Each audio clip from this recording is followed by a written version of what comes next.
So this is being taken very, very seriously.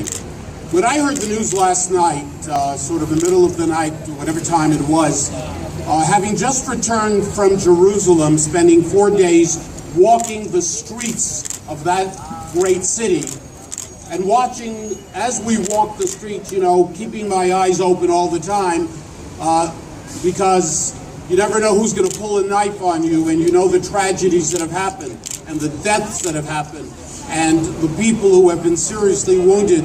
The first thing myself and many other people thought about, a knife being used, someone with a mask, and that created great, great concern. And until we find out who that person is and who's responsible, you know, people are going to be wondering. So we have a great police department, the best in the world, and I'm sure that they're going to apprehend this individual. You know, we have zero tolerance for hate. Unfortunately, there's too much of it out there.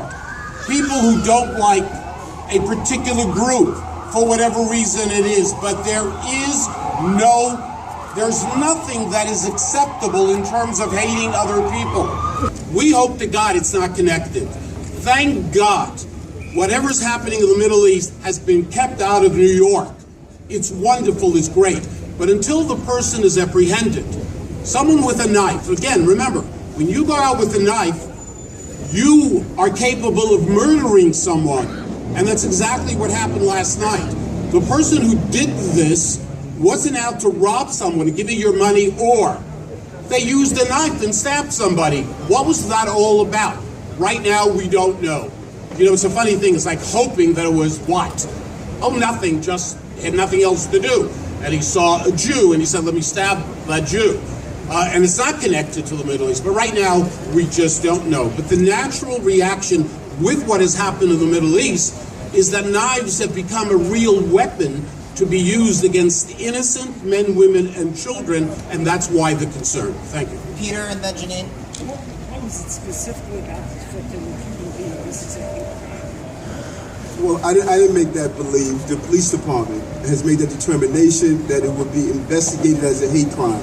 So when you wear a mask, randomly stab someone, even if you didn't use any exchange of dialogue, that in itself states that there's something that was an underlying reason that only a proper investigation would make the determination if it was a hate crime. Last night, when I spoke with the NYPD, they stated that, Eric, we're going to investigate this as a possible hate crime, and I have a lot of faith in the hate crime unit to make the right determination.